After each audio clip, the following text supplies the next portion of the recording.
सुप्रभात प्रिय विद्यार्थियों। आज हम अपनी कक्षा में हिंदी की पूरक पाठ्य पुस्तक बाल महाभारत कथा के अंतर्गत पाठ 9 द्रोणाचार्य और पाठ 10 लाख का घर पढ़ेंगे। पाठ 9 द्रोणाचार्य में आचार्य द्रोण और राजा द्रुपद की मित्रता के बारे में बताया गया है। आचार्य द्रोण महर्षि भारद्वाज के पुत्र थे। पांचाल नरेश का पुत्र द्रुपद भी द्रोण के साथ ही भारद्वाज आश्रम में शिक्षा पा रहा था। दोनों में बहुत अच्छी मित्रता थी। कभी कभी राजकुमार द्रुपद उत्साह में आकर अर्थात जोश में आकर द्रोण से ये कह देते थे कि पांचाल देश का राजा बनने के बाद मैं आधा राज्य तुम्हें अर्थात द्रोण को दे दूंगा। अब बच्चों, शिक्षा प्राप्त करते करते दोनों में मित्रता हो गई और इतनी गहरी मित्रता हो गई कि द्रुपद जो है वो उत्साह में आकर द्रोण को अपना आधा राज्य देने की बात कहते हैं।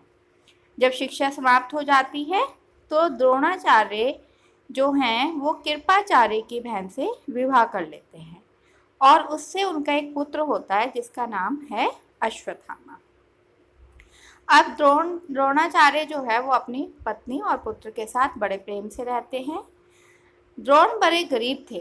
वह चाहते थे कि कहीं से उन्हें धन मिल जाए ताकि वे अपनी पत्नी और अपने बच्चे अश्वत्थामा को यानी कि पुत्र को सुख से रख सके। उन्हें खबर लगी कि परशुराम अपनी सारी संपत्ति गरीब ब्राह्मणों को बांट रहे हैं, तो भागे भागे उनके पास गए। लेकिन उनके पहुंचने तक परशुराम अपनी सारी संपत्ति वितरित कर चुके थे, बांट चुके थे और वन को जाने की तैयारी कर रहे थे। द्रोण को देखकर वे बोले, हे ब्राह्मण श्रेष्ठ, आपका स्वागत है, पर मेरे पास जो कुछ था वो सब मैं बांट चुका हूँ। अब मेरे पास या तो शरीर है अपना और या फिर धनुर्विद्या है। बताइए मैं आपके लिए क्या कहूँ। तब द्रोण ने उनसे सारे अस्त्रों के प्रयोग तथा रहस्य सिखाने की प्रार्थना की। यानी कि द्रोण ने परशुराम से कहा कि आप मुझे जो है धनुर्विद्या सिखा दीजिए। तो परशुराम ने उसे धनुर्विद्या सिखा दी, शिक्षा दे दी पूरी। कुछ समय बाद क्या हुआ, राजकुमार द्रुपद की मृत्यु हो गई। तो उनका जो द्रुपद के पिता की तो उनका जो बेटा है द्रुपद वो राजगद्दी पर बैठ गया। अब द्रोणाचार्य को ये पता चल गया कि जो मेरा दोस्त था द्रुपद, जिसके साथ मेरी बचपन में गहरी मित्रता थी, वो पांचाल देश का राजा बन चुका है। तो वो सुनकर बड़ा खुश हुआ क्योंकि बचपन वाली बात उसे अभी तक याद थी कि बचपन में जो राजा द्रुपद है वो हमेशा द्रोण से कहते थे कि मैं तुम्हें अपना आधा राज्य दे दूंगा। तो उन्हें वही बात याद थी और उन्होंने सोचा कि द्रुपद के पास जाता हूँ और वो मुझे जो है कुछ तो देगा ही, आधा राज्य ना दे लेकिन थोड़ा बहुत धन जरूर दे देगा, जिससे मैं अपनी पत्नी और अपने बेटे को सुखपूर्वक रख सकूंगा। लेकिन हुआ क्या बच्चों, जब ये आशा लेकर द्रोणाचार्य राजा द्रुपद के पास पहुंचे और बोले, हे मित्र द्रुपद, तुम मुझे पहचानते हो ना, मैं तुम्हारा बचपन का मित्र हूँ द्रोण, जिसे तुमने कहा था कि मैं तुम्हें अपना आधा राज्य दे दूंगा। तो राजा द्रुपद को याद तो आ गया, लेकिन इस तरह द्रोणाचार्य का राजा द्रुपद के उसमें आना, दरबार में आना उन्हें बहुत बुरा लगा, अपने पास आना। क्यों लगा बच्चों, वो तो उसका मित्र था तो उसे बुरा तो नहीं लगना चाहिए, लेकिन बुरा इसलिए लगा क्योंकि राजा द्रुपद जो है अब उनके ऊपर, उनको ऐश्वर्य मिल गया था, धन दौलत संपत्ति आ चुकी थी, राजा बन चुके थे, तो उनको अहंकार आ गया था। और द्रोण का ऐसे व्यवहार करना कि मैं तुम्हारा मित्र हूँ वो तो उन्हें बहुत ही बुरा लगा। उन्हें द्रोण पर गुस्सा आया और बोले, ब्राह्मण, तुम यह व्यवहार सज्जनों उचित नहीं है, मतलब जो तुमने ये व्यवहार मुझसे कर रहे हो ये उचित नहीं है। मुझे मित्र कहकर पुकार रहे हो, ऐसा साहस कर रहे हो, एक राजा को मित्र कह रहे हो, तो ये तो बिल्कुल सही नहीं है, क्योंकि सिंहासन पर बैठे हुए राजा के साथ एक गरीब प्रजा की मित्रता कभी नहीं हो सकती। तुम्हारी बुद्धि जो है वो बहुत ही कच्ची है। लड़कपन में अगर मैंने लाचारी के कारण हम दोनों जो साथ रहना पड़ा, लाचारी के कारण रहना पड़ा क्योंकि हम दोनों को ही शिक्षा ग्रहण करनी थी, तो उसके आधार पर तुम द्रुपद से मित्रता का दावा करने लगे मुझसे। लेकिन सच तो ये है कि दरिद्र की धनी के साथ अर्थात निर्धन की धनी के साथ मूर्ख की विद्वान के साथ और कायर की वीर के साथ कभी मित्रता नहीं हो सकती है। मित्रता तो किसके बीच होती है बच्चों? बराबरी वालों के साथ, हैसियत वालों के साथ। तो तुम तो किसी राज्य के स्वामी भी नहीं हो, तो तुम एक राजा के मित्र नहीं हो सकते।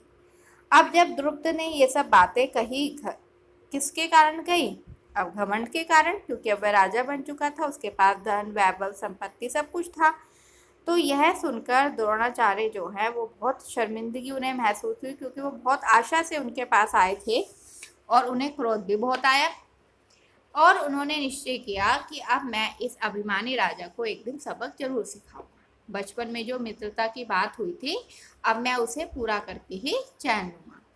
अब वह जो है हस्तिनापुर पहुंचे, वहां अपनी पत्नी के भाई कृपाचार्य के यहाँ गुप्त रूप से जो रहने लगे अपनी पत्नी और के साथ। अब एक रोज क्या हुआ, हस्तिनापुर के राजकुमार नगर से बाहर कहीं गेंद खेल रहे थे। तो इतने में एक गेंद जो है वो कुएं में जा गिरी। युधिष्ठिर उसको निकालने का प्रयत्न करने लगे तो उनकी अंगूठी भी कुएं में जा गिरी। सभी राजकुमार कुएं के चारों ओर झांक झांक कर देखने लगे, पर उसे निकालने का उपाय किसको नहीं सूझा। मैंने आपको बताया था कि फिर वो गेंद निकालने के सोचने लगे। तो इतने में ही जो द्रोणाचार्य है ब्राह्मण, वो वहां पर पहुंचे, वह सब देख रहे थे और उन्होंने जाकर कहा, राजकुमारों बोलो, मैं गेंद निकाल दूं तो तुम मुझे क्या दोगे? तो ब्राह्मण युधिष्ठिर ने कहा कि यदि आप हमारी गेंद निकाल दोगे तो हम कृपाचार्य के घर आपकी बढ़िया दावत करेंगे। ठीक है। तब द्रोणाचार्य में पास में पड़ी हुई एक सीख उठाई और उसे पानी में फेंका। सीख गेंद को ऐसे जाकर लगी जैसे तीर, और फिर इस तरह लगातार कई सीखें वे कुएं में डालते गए। सीखें एक दूसरे के सिरे से चिपकती गई। जब आखिरी सीख का सिरा कुएं के बाहर तक पहुंच गया तो द्रोणाचार्य ने उसे पकड़कर खींच लिया और गेंद जो हुई बच्चों निकल आई। अब सब राजकुमार जो थे वो आश्चर्य से ये करतब देख रहे थे। उन्होंने ब्राह्मण से विनती की कि आप क्या है युधिष्ठिर की अंगूठी भी निकाल दीजिए, क्योंकि जब युधिष्ठिर उसको ढूंढ रहा था तो उसकी अंगूठी भी कुएं में गिर गई थी। तो द्रोण ने तुरंत धनुष छुड़ाया और उसकी अंगूठी भी निकाल दी। अब ये चमत्कार देखकर राजकुमारों को बहुत आश्चर्य हुआ। उन्होंने पूछा, महाराज आप हमारा प्रणाम स्वीकार कीजिए और हमें अपना परिचय दीजिए कि आखिर आप हैं कौन। ठीक है। तो द्रोण ने कहा, राजकुमारों यह सारी घटना तुम अपने पितामह भीष्म को बताना, वही तुम्हें मेरा परिचय देंगे। तो राजकुमारों ने वैसा ही किया, जाकर पितामह भीष्म को सारी बात सुना दी। तो भीष्म जो है वो पहचान गए कि हो ना हो ये सुप्रसिद्ध आचार्य द्रोण ही होंगे। यह सोचकर उन्होंने निश्चय किया कि अब से राजकुमारों की शिक्षा द्रोणाचार्य के हाथों ही पूरी कराई जाएगी। और बड़े सम्मान से उन्होंने किसका स्वागत किया बच्चों? द्रोण का। राजकुमारों को आदेश दिया कि वह गुरु द्रोण से ही धनुष विद्या सीखा करें। अब क्या हुआ, कुछ समय बाद जब राजकुमारों की शिक्षा पूरी हो गई तो द्रोणाचार्य ने उनसे गुरु दक्षिणा के रूप में पंचाल के राजा, वही कहा था ना उसने कि मैं जो है इसे सबक सिखा के रहूंगा, तो वो मन में वो बदले की भावना द्रोण के थी ही। तो उसने कहा, गुरु दक्षिणा के रूप में उसने पांडवों से मांगा कि तुम पंचाल राज्य द्रुपद को कैद कर लाओ। और उनकी आज्ञा अनुसार कौरव और पांडवों को उन्होंने शिक्षा दी थी, तो गुरु दक्षिणा भी सबको देनी थी। तो सबसे पहले दुर्योधन और कर्ण गए, और लेकिन जो है द्रुपद के आगे वह ठहर नहीं सके और हार कर वापस आ गए। उसके बाद द्रोण ने अर्जुन को भेजा, तो अर्जुन ने पंचाल राज की सेना को तहस नहस कर दिया और राजा द्रुपद को उनके मंत्री सहित आचार्य द्रोणाचार्य के सामने रख दिया, खड़ा कर दिया।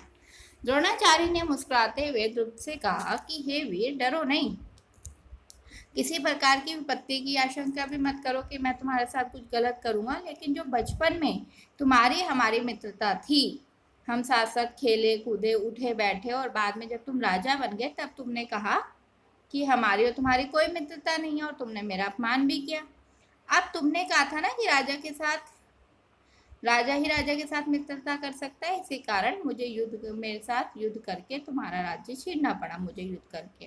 परंतु मैं तो तुम्हारे साथ मित्रता आज भी करना चाहता हूँ, इसलिए जो मैंने तुम्हारा राज्य छीना है उसमें से आधा राज्य मैं तुम्हें कर दे दूंगा। तो इससे क्या होगा, तुम और मैं बराबर के हो जाएंगे। अब बच्चों देखो, जब राजा द्रुपद का आधा राज्य द्रोणाचार्य ने ले लिया। तो अब द्रोणाचार्य ने जब द्रुपद का अपना बदला तो ले लिया, अपने अपमान का तो बदला उसने ले लिया, लेकिन द्रुपद का तो अपमान कर दिया ना। अब द्रुपद जो थे वो फिर उनका जो घमंड है वो चूर हो गया, लेकिन उनके मन में बहुत क्रोध आया और उन्होंने कहा कि मैं भी क्या करूँगा, अपने अपमान का बदला लूँगा। और द्रोण से बदला लेने की भावना में द्रुपद के जीवन का लक्ष्य बन गई और उसने कहीं बहुत सारे कठोर व्रत और तप किए, तपस्या करी और भगवान से प्रार्थना करी कि उनके ऐसा पुत्र हो जो द्रोणाचार्य को मार सके और एक ऐसी कन्या हो जो अर्जुन को ब्याही जा सके, मतलब अर्जुन के साथ उसका विवाह हो जाए। आखिर उसकी कामना पूरी हो गई। उसके एक पुत्र हुआ जिसका नाम धृष्टुमन था और जिसके हाथों द्रोणाचार्य मारे गए। और कन्या तो आपको पता ही है कि अर्जुन का विवाह किसके साथ हुआ था, राजा द्रुपद की बेटी द्रौपदी के साथ। अब पढ़ते हैं बच्चों पाठ 10। इस पाठ 9 में हमने कौन कौन से वर्षन पढ़े कि द्रोणाचार्य कौन थे बच्चों, द्रोणाचार्य कौन थे, यस, द्रोणाचार्य महिषी भारद्वाज के पुत्र थे। उनकी गहरी मित्रता किससे थी, राजा द्रुपद से थी। और बाद में जब बड़े हुए तो राजा द्रुपद जो है वो राजा बन गए और उनको जो है अपने धन संपत्ति का घमंड हो गया और उसने द्रोण की मित्रता को ठुकरा दिया। लेकिन उसके बाद क्या हुआ, उसके बाद उसने भी बदला लिया और द्रोणाचार्य ने बदला लिया और राजा द्रुपद का आधा राज्य उससे छीन लिया। और फिर राजा द्रुपद ने भी बदला लेने की भावना से उनके भी एक पुत्र हुआ जिसके हाथों द्रोणाचार्य मारे गए। अब पढ़ते हैं पाठ 10 लाख का घर। आचार्य द्रोणाचार्य महिषी भारद्वाज के पुत्र थे, ये तुमने पढ़ लिया। अब पढ़ते हैं लाख का घर। तो लाख के घर में मैंने आपको बताया था कि जो पांडव थे उसमें भीम शक्तिशाली थे और अर्जुन युद्ध में कुशल थे। तो इन सब की कुशलता को देखकर दुर्योधन जो है वो जलते थे। अब वो ऐसा उपाय सोचते थे जिससे पांडवों का नाश हो सके और इसी कुमंत्रणा से उसका मामा शक्नि और उसका जो साथ देते थे और उसका सलाहकार कौन बना हुआ था, कर्ण, सूतपुत्र कर्ण। ठीक है, धृतराज बहुत बुद्धिमान थे लेकिन वो अपने भतीजों से तो प्यार करते थे लेकिन बेटे से भी बहुत प्यार करते थे, उसके मोह, उनसे बहुत ज़्यादा मोह थे। तो अब वो जो क्या थे, दुर्योधन थे और उसको बार बार मामा शकुनी ये सब भड़काते रहते थे कि जो तुम्हारे बेटे से तुम्हारा राज्य छीन लेंगे कौरव। क्यों छीन लेंगे, क्योंकि भाई तुम तो अंधे हो और तुम्हारे बात भाई प्रजा भी यही बात कह रही है। वो से बताते हैं कि प्रजा भी यही बात कहती है कि जिस धृतराष्ट्र ने राजकाज संभाला था वो अंधा है, लेकिन अब जो है पांडव बड़े हो गए हैं और युधिष्ठिर बड़ा है तो जो राज्य है वो युधिष्ठिर को मिलना चाहिए। ठीक है, तो पितामह भीष्म का तो कर्तव्य है कि वह धृतराष्ट्र से राज्य का भार युधिष्ठिर को दिला दें। अब जब प्रजा में सब बातें हो रही थी तो दुर्योधन ने बातें सुनी और धृतराष्ट्र को भड़काया कि पिताजी प्रजावासी जो है तरह तरह की बातें कर रहे हैं और आप जो है आपको जन्म से दिखाई नहीं दिया और आप बड़े होकर भी राज्य से वंचित हो गए और आपके कारण अब हम भी जो है अगर राज्य की सत्ता युधिष्ठिर के हाथ में चली गई तो हम भी फिर जो है जिंदगी भर उसके दास बन के रहेंगे। ठीक है, अब यह सुनकर जो है धृतराष्ट्र सोच में पड़ गए क्योंकि धृतराष्ट्र जो थे बच्चों वो क्या थे, दृढ़ निश्चय नहीं थे। वो अपने जो है अपनी जो निर्णय लेते थे उससे भी अस्थिर हो जाते थे, विचलित हो जाते थे। ठीक है, अब धृतराष्ट्र ने कहा बेटा ठीक तो है तुम्हारा कहना, लेकिन युधिष्ठिर के विरुद्ध कुछ करना भी तो कठिन है क्योंकि युधिष्ठिर जो है वो धर्म के अनुसार चलता है, सबका सम्मान करता है, प्रजा उसे बहुत चाहती है, अपने पिता के समान ही वो भी गुणवान है, इस कारण से प्रजाजन भी उसे बहुत चाहते हैं। अब ये सुनकर दुर्योधन बोले बस पिताजी आपको कुछ नहीं करना, बस आप किसी न किसी से बहाने से पांडवों को वारणावत भेज दो। जब वो वारणावत चले जाएंगे तो क्या होगा, जब वो वहाँ पर रहेंगे तो हम यहाँ पर शासन को हम संभाल लेंगे, तो हमारा राज्य हमारा ही रहेगा और उससे हमें कोई नहीं छीन सकेगा। अब ये उसकी जो क्या थी, दुर्योधन की एक नीति थी, एक उसका षड्यंत्र था जो उसने कौरवों के विरुद्ध रचा था। ठीक है, और अब उसने उसे क्या बताया कि वहाँ पर वारणावत में मेला होता है और ऐसे इस तरह से फुसलाकर उससे बातें करी जिससे जो कौरव भी है वो वारणावत मेला देखने को जाने के लिए उन्होंने भी उत्सुकता दिखाई और तैयार हो गए और धृतराष्ट्र से अनुमति मांगी और वारणावत चले गए। अब बच्चों वारणावत माता कुंती के साथ वो गए, बड़े खुश होके गए, लेकिन उन्हें ये नहीं पता था कि दुर्योधन जो है हमारे खिलाफ षड्यंत्र रच रहा है और हमें भेज रहा है। अब वहां पर उसने क्या योजना बना रखी थी, वहां पर उसने पांडवों के चले जाने की जब खबर पाकर दुर्योधन को बहुत खुशी मिली, वह अपने दोनों साथियों कर्ण शुक्नि के साथ बैठकर पांडवों तथा कुंती का काम तमाम कर लिया। वो चाहता था, वो ये नहीं चाहता था कि वो यहाँ से चले जाए, वो कहते था कि ये मर ही जाए, और ये मर जाएंगे तो राज्य हमें ही मिलेगा, पांचों पांडव भी मर जाए और कुंती भी मर जाए।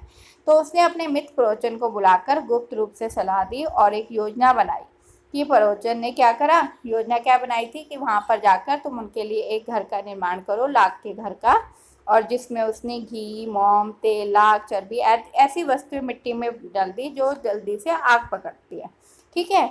और बहुत सुंदर उनके लिए कौरवों के रहने के लिए, सॉरी पांडवों के रहने के लिए वो बना दिया, क्या बोलते हैं उसको, घर बनवा दिया, भवन बनवा दिया। अब उन्होंने कहा कि एकदम नहीं मारना उन्हें, कुछ टाइम उन्हें आराम से रहने दो ताकि उन्हें लगे कि यहाँ पर हमें कोई खतरा नहीं है, हम सेफ है, और जब वो कुछ दिन आराम से रहेंगे तब उसमें आग लगा देंगे। तो रात में भवन में आग लगा दी जाएगी जिससे पांडव जलकर भस्म हो जाएंगे और कौरवों पर भी कोई दोष नहीं होगा, मतलब कौरवों को भी कोई नाम नहीं लगेगा क्योंकि कौरव तो यहाँ है ही नहीं, वो तो हस्तिनापुर में। और इस तरह से हमारा काम भी हो जाएगा और हमारे आगे की लाइन भी साफ हो जाएगी, अर्थात हम राजा बन जाएंगे, हमें कोई नहीं रोक पाएगा। तो बच्चों ये था पार्ट 8 और 9, जो आशा करती हूँ पार्ट अगर आपको ऑनलाइन में अच्छे से नहीं समझ में आया होगा तो अब तो अच्छे से समझ में आ ही गया होगा। धन्यवाद।